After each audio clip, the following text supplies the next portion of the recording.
इस कार्यक्रम के उपन्यासक हैं श्री वीरेंद्र कुमार बड़चात्या, श्रीमती शशि बड़चात्या, पुत्र एवं पुत्र वधू वरुण कुमार बड़चात्या, प्राची बड़चात्या, पौत्री मिशिका बड़चात्या, पुत्री दामाद अनामिका शाह, विज्ञान शाह, दोहिती विधि शाह एवं दोहिती अद्विका शाह, निवासी जयपुर राजस्थान, पुत्री दामाद शुभ्रा छाबड़ा, रोहित छाबड़ा, दोहिती श्रव्या छाबड़ा, दोहता विहान छाबड़ा, निवासी दीमापुर, प्रवासी Italy. Firm Jain Motors, Jaspur Nagar, Chhattisgarh. Shri Sunil Kumar Patni, Shrimati Sumitra Devi Patni, Vineet Kumar Patni, Ritu Patni, Singapore, Khushbu Jain, Nikhil Jain, Nalbari, Assam, Shilpa Jain, Mahavir store, Dudhnoi, Assam.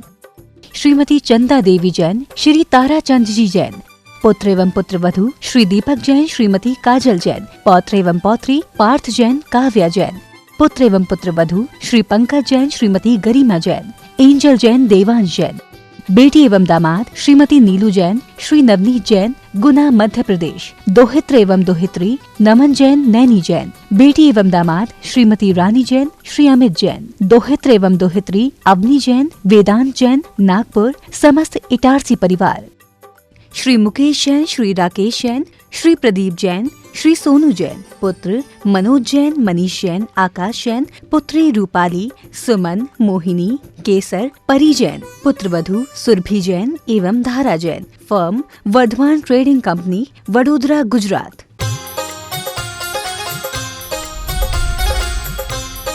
प्रमाणिक समाधान।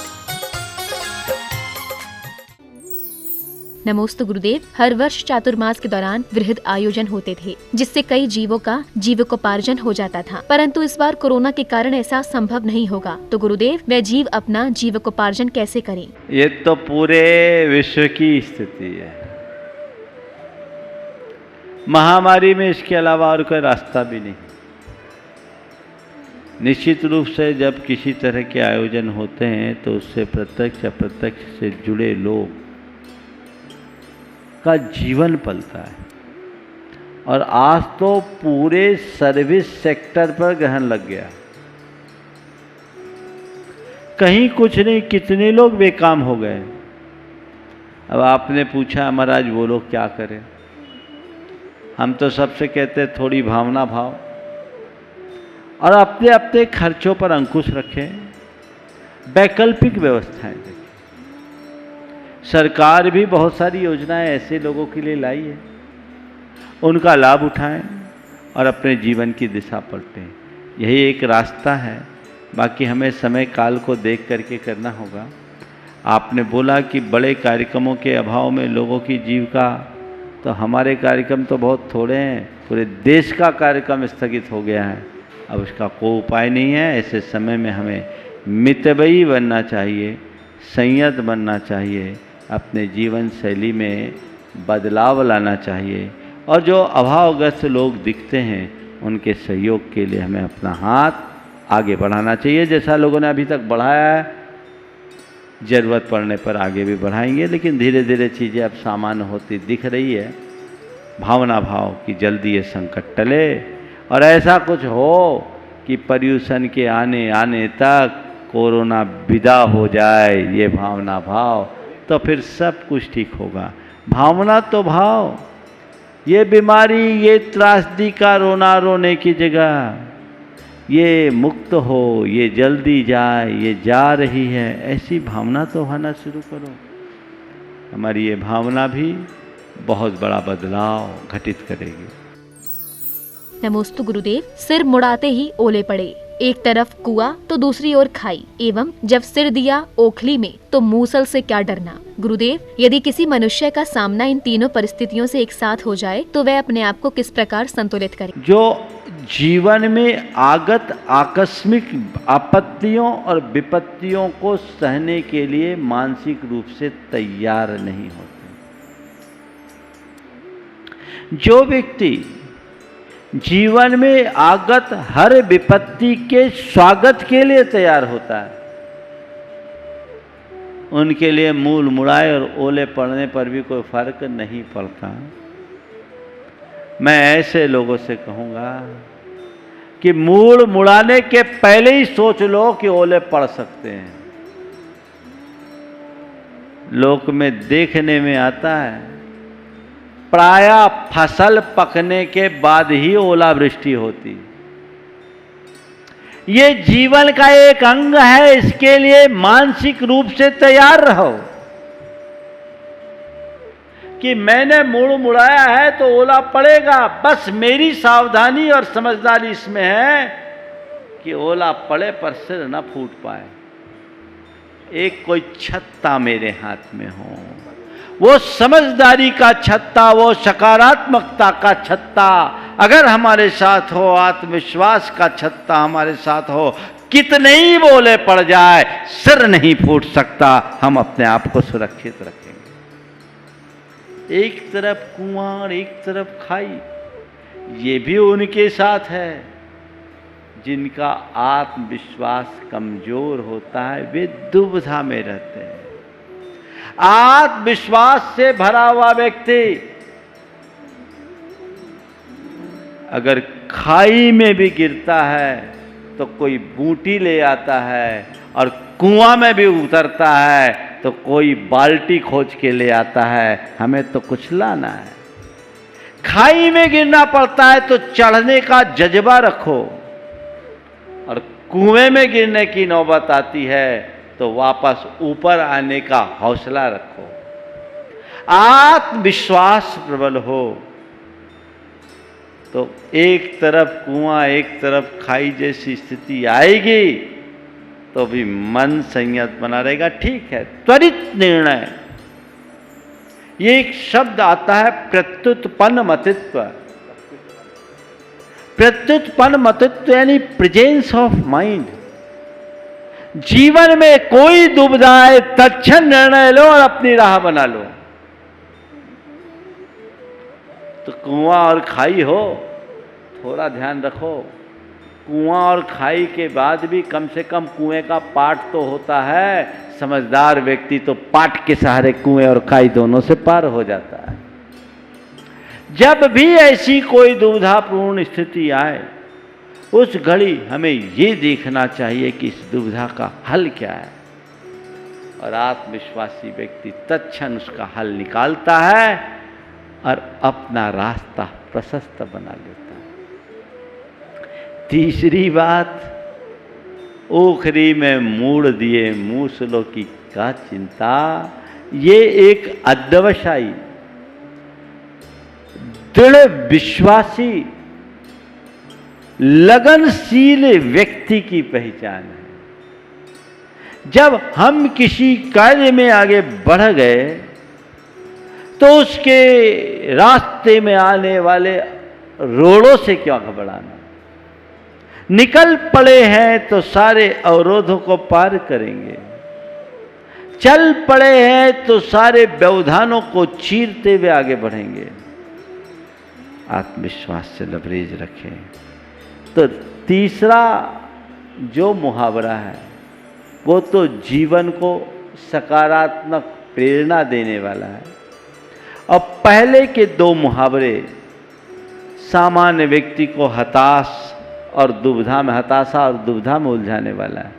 लेकिन उसमें भी यदि सकारात्मक दृष्टि हो, समझदारी हो, तो वह अपने जीवन को आगे बढ़ा सकता है। नमोस्तु गुरुदेव, जब आपने पहली बार आचार्य श्री को देखा तो आपके मन में ऐसा क्या भाव आया जो आपने तत्क्षण मोक्ष मार्ग को अपनाकर उनके पीछे पीछे चलना शुरू कर दिया? देखो, गुरुदेव का दर्शन, प्रथम दर्शन ही मेरे जीवन का टर्निंग पॉइंट बन गया था। वास्तविकता ये है कि गुरुदेव के दर्शन के पूर्व मेरी धर्म में कोई विशेष रुचि नहीं थी, और साधु संतों के प्रति तो बिल्कुल भी लगाव नहीं था। यदि कभी जाता भी था तो तर्क वितर्क करके उनको परेशान करने के लिए जाता था, उटपटांग सवाल किया करता था, उन्हें परेशान करता था। मेरी कोई श्रद्धा नहीं थी। लेकिन जिस दिन मैंने गुरुदेव के प्रथम क्षण दर्शन किए तो मेरे मन में एक ही ख्याल आया कि इस जीवन का कोई श्रेष्ठतम रूप है तो बस यही हो सकता और कुछ नहीं। और मैंने उसी दिन गुरुदेव को अपना आदर्श बना लिया कि ये मनुष्य जीवन का सर्वश्रेष्ठ रूप है।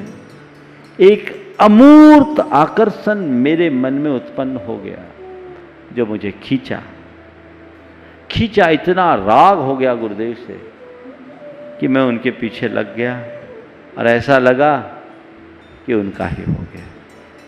मुझसे एक बार किसी ने पूछा था, महाराज आपको बैराग कब हुआ? हमने कहा बैराग हुआ ही नहीं, मुझे तो राग हुआ। गुरु के राग ने मुझे बैराग का पाठ पढ़ाया। तो ये महान व्यक्तित्व है और हम सबका सौभाग्य है कि हम उनका सानिध्य पा रहे हैं।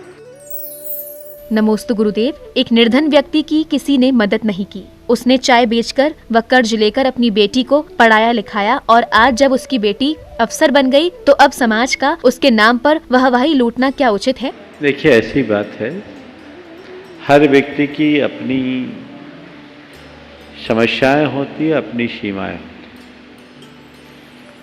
उन्होंने चाय का कारोबार करके अपनी बेटी को आगे बढ़ाया। ये कार्य प्रशंसनीय ही नहीं, अनुकरणीय। जहाँ तक समाज का सवाल है, समाज के में सब तरह के लोग हैं और हो सकता उस व्यक्ति ने पहले कभी किसी से अपेक्षा भी नहीं रखी हो। चाय बेचना कोई बहुत छोटा काम नहीं है। चाय बेचने वाला जब प्रधानमंत्री बन सकता है तो फिर फ्लाइंग कमांडर बन जाए, इसमें क्या आश्चर्य। ये सब चीज़ें सहज हो सकती। आपने कहा कि पहले समाज ने मदद नहीं की, तो पहले ये देखना है कि समाज से मदद मांगी कितनी गई। और समाज की भी अपनी एक सीमा होती है। हमेशा एक बात ध्यान रखना चाहिए, लोग उगते सूरज को प्रणाम करते हैं। आज अगर किसी ने ये उपलब्धि पाई है तो विषम परिस्थितियों में उपलब्धि पाने की सराहना तो सबको करनी ही चाहिए। ऐसे समय में इस तरह का सवाल उठाना कि उस समय उन्हें कोई दिया नहीं, उन्हें उधार लेकर पढ़ाना पड़ा, मुझे पता नहीं उसके आगे पीछे की क्या कहानी है, लेकिन कम से कम अब लोग उसकी सराहना तो कर रहे हैं। नहीं तो लोग सराहना भी नहीं करते हैं, और सराहना तो केवल जैन समाज के ही लोग कर रहे हैं, क्योंकि हमारे समाज के व्यक्ति हैं, इसलिए इनको उसी तरीके से देखना चाहिए। नमोस्तु गुरुदेव। यदि किसी कारणवश भावना योग को नियमित रूप से नहीं कर पाए तो क्या उसके प्रभाव में कोई अंतर आएगा? देखिए, आप करिए, छोड़ना और छूट जाना में अंतर है। आप चलाकर न छोड़ें, छूट जाए तो कोई बात नहीं है। नहीं करने की अपेक्षा आप बीच बीच में अंतराल दे करके भी करें तो कोई हानि नहीं। नियमित करने से, निरंतर करने से उसका प्रभाव बहुत गहरा होता है, पर बीच बीच में थोड़ा परिवर्तन आने से परिवर्तन आता है। लेकिन फिर भी यदा कदा छूटे ये प्रयास करें, और हो सकता है करते करते ये आपके चर्या का अंग बन जाएगा, फिर कैसे भी विषमता होगी, छूटेगी नहीं। नमोस्तु गुरुदेव। इतिहास कहता है कि कल अच्छा था, विज्ञान कहता है कि कल अच्छा होगा, और धर्म कहता है कि हर दिन अच्छा है। तो किस प्रकार मन को सच्चा और दिल को अच्छा करें कि इतिहास एवं विज्ञान के साथ धर्म पर अटल श्रद्धा कर सकें? देखिए, ये बात बिल्कुल यथार्थ है कि जब हम अतीत की तरफ देखते हैं तो ये कहा जाता है कल सुख था, और विज्ञान कहता है कि कल सुख होगा, और धर्म हमें बताता है हर पल सुख हो सकता है, यदि आज हम चाहें तो सुख है। बस इस पर हमारी श्रद्धा बढ़े और उसके अनुरूप हम प्रयत्न शुरू कर दें, उस दिशा में चलना प्रारंभ कर दें, तो हम अपने जीवन में बहुत कुछ उपलब्धि घटित कर सकते हैं। हमारी दृष्टि वैसी होनी चाहिए और उसी अनुरूप प्रयास होना चाहिए। इतिहास में भी जो हम सुख की बात करते हैं वो भी धर्म के ही कारण है, और विज्ञान जिस सुख की बात कर रहा है वो सुविधा की बात है। जिस कल के लिए सुख को आश्वस्त कर रहा है वो कल भी हमें तभी सुख दे पाएगा जब हम अपने आज को सुधार पाएंगे। हम अपने वर्तमान के अनुरूप चल पाएंगे। तो हमें वैसी दृष्टि और वैसी भावना बनाकर चलने की आवश्यकता और अपेक्षा है, तभी हम इसका सच्चा लाभ ले पाएंगे। नमोस्तु गुरुदेव। धर्माचार्य ये सिद्ध करने में असफल हैं कि कोरोना से ठीक करने में भक्ति पथ सफल होगा। इसलिए अब सभी चिकित्सकों की ओर बड़ी आशा से देख रहे हैं और धर्म के प्रति ये निराशा नास्तिकता में परिवर्तित होने लगी है। कृपया मार्गदर्शन करें। अभी हमें निराश होने की कतई आवश्यकता नहीं। हमारा धर्म छूटा नहीं है, केवल धर्म करने का तरीका छूटा। एक संक्रामक महामारी, और ऐसी घड़ी में हमें संक्रमण से अपने आप को बचाना है। आप कहते हैं कि भक्ति पथ इस बीमारी को रोकने में सफल नहीं रहा। हमेशा हमें इस बात को ध्यान में रखना चाहिए कि हमारा धर्म, हमारी भक्ति, हमारी आराधना, हमारी उपासना हमारी मुसीबतों को नहीं टालती, वो हमें मुसीबतों में संभालती है। बीमारी से कोई नहीं बचा सकता, पर बीमारी से विचलित न हो ये रास्ता हमें जरूर मिल सकता है। स्वयं महापुरुषों के जीवन में बड़ी बड़ी विपत्ति आई, जिन्हें हम भगवान के रूप में पूजते हैं, उन भगवानों के जीवन में भी बड़े बड़े संकट आए। उन्होंने हमें एक ही मार्ग दिया है कि जीवन में जब भी जितने भी उतार चढ़ाव आए और जितनी भी विषम परिस्थितियां आई, दृढ़तापूर्वक उनका सामना करो। एक बात अपने दिल दिमाग में बांध करके रखो कि चाहे जैसी परिस्थितियां हों, बदलती है।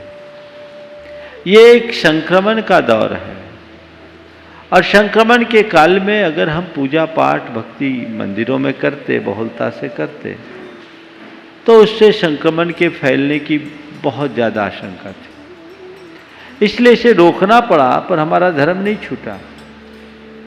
लोगों ने घरों में भी तो खूब धर्म ध्यान किया, बल्कि मैंने तो ये पाया है कि घर में ज़्यादा किया है। मंदिरों में तो हर कोई नहीं जाते थे, घर में लोगों ने इकट्ठे होकर के किया है,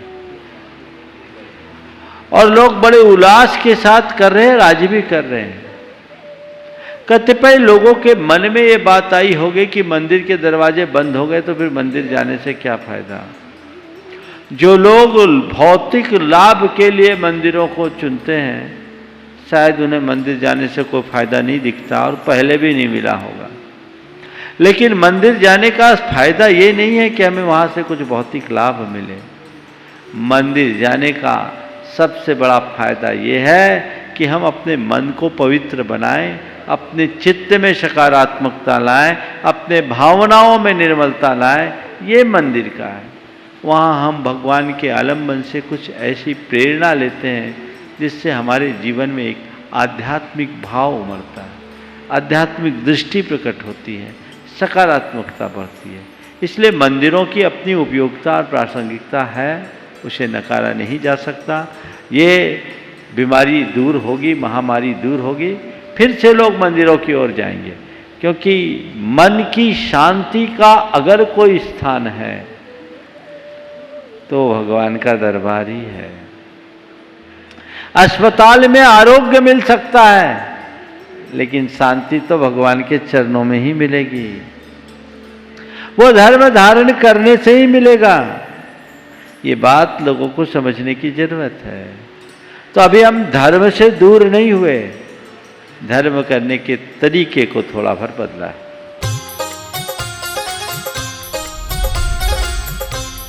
प्रमाणिक समाधान।